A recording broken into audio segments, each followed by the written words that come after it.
I know, Brian. Yeah, I'm well aware that this is your favorite slasher franchise. And I know you hold the fourth one in high regard. I know you say that it's better than most slasher movies out there that get a lot of credit, but you know, just it's one of those times that I'm going to have to disagree with you.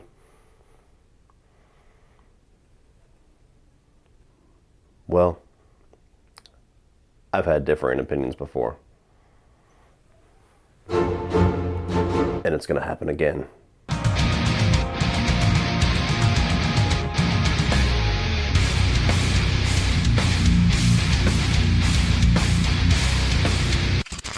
So Psycho 4: The Beginning tells the story of Norman Bates calling into a radio talk show on the subject of matricide, giving his backstory as well as plotting the murder of his wife. Well, we're almost at the end of our Psycho review series, guys. We are at Psycho 4. This is a made-for-TV sequel to the original Psycho franchise, the one starring Anthony Perkins, before we got the Vince Vaughn movie. That's coming next. This one was exclusive to Showtime, so this is a movie that definitely feels like tonally, there's spots where it feels like it definitely belongs with those first three films, but you do see the budget constraints, you do see the little bit of drop of quality, but nonetheless, this tells a story that is a big departure from the template of the first three films. So, does it succeed? Starting right off with the positives, I will say that I do appreciate the different form of storytelling that they go for in this fourth film. It doesn't follow the Norman hanging around Bates Motel and then people get murdered template that we had in the first film that they kind of played with in the second film and then went back to in the third film. This one is much more of like that prequel-sequel experimentation that we've seen very few times, where you get a continuation of the story with Norman Bates, with Anthony Perkins. At the same time, there's a lot of flashbacks that fills in all the gaps, all the precursor story of Norman Bates and his mother, Norma. So I like the fact that there's flashbacks. I like the fact that this is more Norman Bates telling his story. It's him kind of struggling with still, yet again, his mother's control with him and what to do with his current situation with this wife that's about to have a baby that he's petrified is going to have the same sickness that he has. I like that form of storytelling, and I do like the fact that it's a nice change of pace 4 movies in to get something different. This is Fran Ambrose on KTK, Talk of the Town. I called because the focus of your show tonight is what makes boys kill their mothers. Are you saying you killed your mother? I killed some other women, too.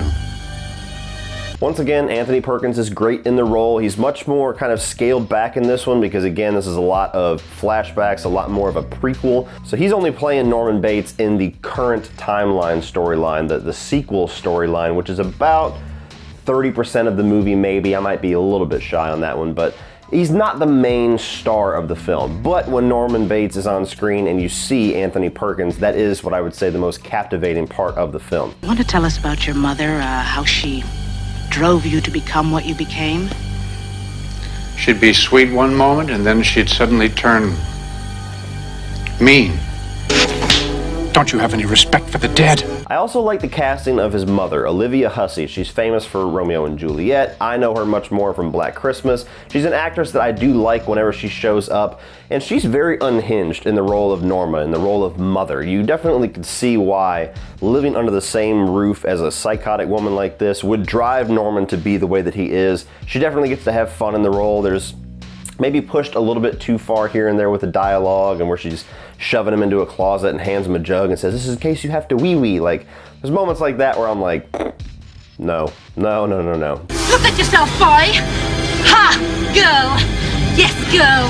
Mama's little girl. Not a girl. But other than that, she's very unhinged. She's very intimidating. You could see why even a teenager would be scared of this woman, so gotta give props to her. I like seeing Olivia Hussey in this role. And I do like the way that they wrap up Norman's storyline. It feels like the sequel side of this story wraps up in a satisfying way. It goes in a direction that makes sense from the previous films, which there's an issue that I will get into in my negatives regarding which films this is following up. But nonetheless, the tail end, the conclusion of Norman Bates' storyline, I like how they wrap it up in this. Anthony Perkins died, I think, a year or two after this movie came out, so this was it. This was the last form of storytelling with that current timeline of Norman Bates, and as an ending, I do think that it is satisfying. Now moving on to the negatives.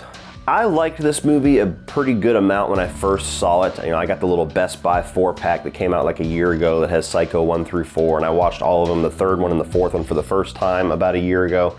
And 4, I remember thinking this was probably not going to be very good. I had very low expectations. I popped it in, I watched it, and I was like, that was better than I thought.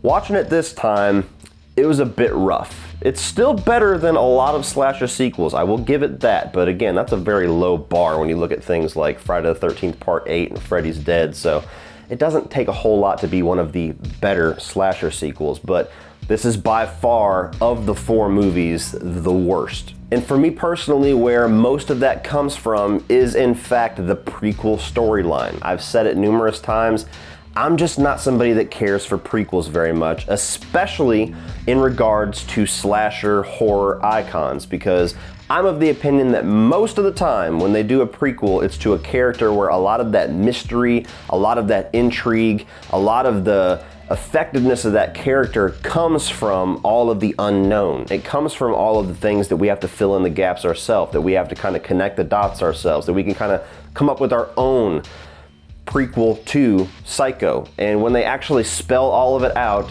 9 times out of 10, for me personally, the answers that they give are not as satisfying as the ones that I either came up with myself or just leaving the mystery a mystery. And that really plays in here. Some very hokey, very cheesy spots in the prequel side of things. I don't think that a lot of the first killings of Norman are very effective at all. What are you doing here? We're gonna wake up your mother. Kill her. I can't, no! Then I'll do it for you.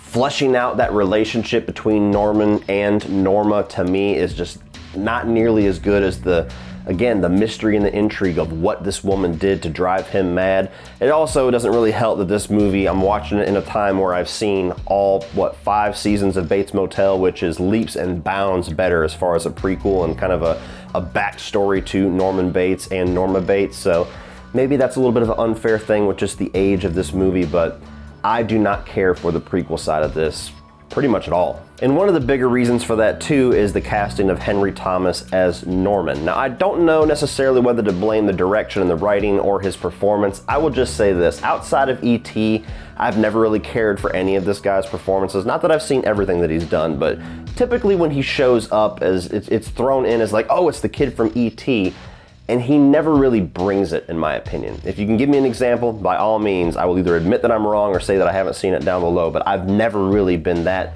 captivated by this guy's acting, and especially when you stack him up next to Anthony Perkins in the same role, in the same movie, in fact, to me, the difference is staggering. The level of acting quality and just who really hones in on that character. Anthony Perkins is captivating, he's terrifying at spots, you really feel for him, the psychology there is really freaky and trying to figure out what this character is doing, how he's ticking. Anthony Perkins brings all of that in spades every single time he plays this character.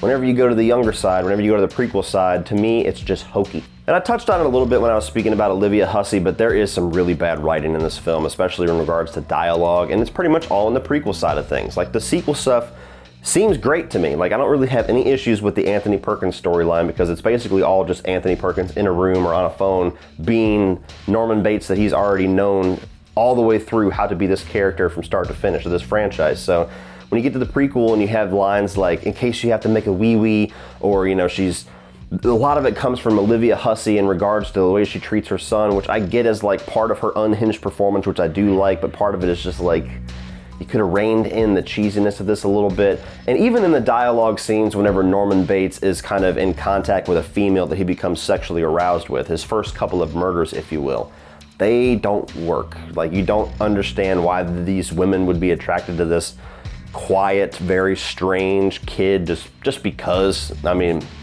they just don't work for me, and a lot of it's because of the dialogue. And my final negative for this movie, which is one of the more frustrating pieces for me trying to watch this and figure out where it fits, is that this movie is very nondescript to where it falls in the timeline of these 4 Psycho films. Like, is this just a sequel to the original Psycho and they're disregarding 2 and 3 altogether? Is this taking place after 3 where he's gone back to the asylum and gotten back out? Like, they don't even bother explaining where in the timeline it fits, and they don't acknowledge any of the events of 2 or 3, which is what brings the question up. You're like, okay, it's the original writer of Alfred Hitchcock's Psycho. He's come back for the very first time to do this 4th movie. They don't acknowledge 2 and 3 at all. A lot of the events in 2 and 3 would cause issues with some of the timeline that they put forth in this film between the prequel and the sequel, and him having a wife and all this other stuff. So it just causes difficulty for me, especially as a big fan of Psycho 2, to look at this and have that question of, okay,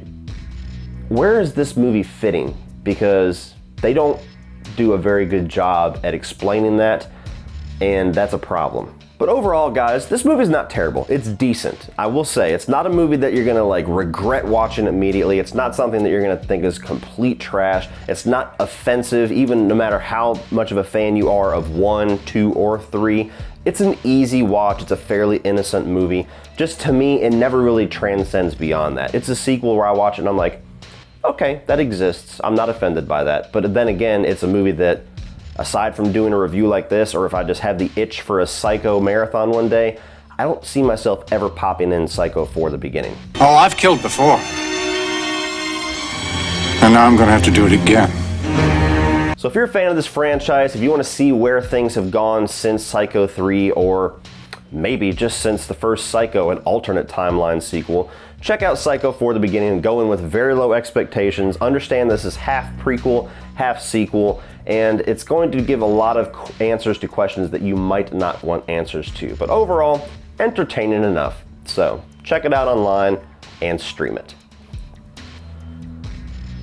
So what do you guys think of Psycho 4 the beginning? Do you love this movie? Do you think that it actually is better than 2 or 3, or God forbid, even Alfred Hitchcock's Psycho? I'd love to see that argument down below. Let me know what you think of this movie. Do you view it as a direct sequel to the original Psycho, or do you feel like this movie actually fits in after Psycho 3? Let me know down below, because to me, that's one of the biggest gray areas of this movie that I can't figure out. But tell me down below, and we will talk about it. Please like and share this video. Hit that subscribe button. Please check out down below in the video description if you want to check out social media links like Facebook, Instagram, Twitter, and my Patreon page, which is a great way to give back to this channel, help this channel grow, and get cool exclusive content for your eyes only. As well as, just below the video description is my Spreadshirt shelf. You can scroll down and see it right now. It's got all of my merchandise, all of the different designs that were created by Woody Bowen, a good friend of mine. And you have t-shirts, you have mugs, stickers, cinch bags, sweatpants, all kinds of stuff that you can throw these cool logos on. So check that out down below. And if you want to check out some more of my videos, including all of my previous reviews in the Psycho franchise, you can check those out by clicking right over here.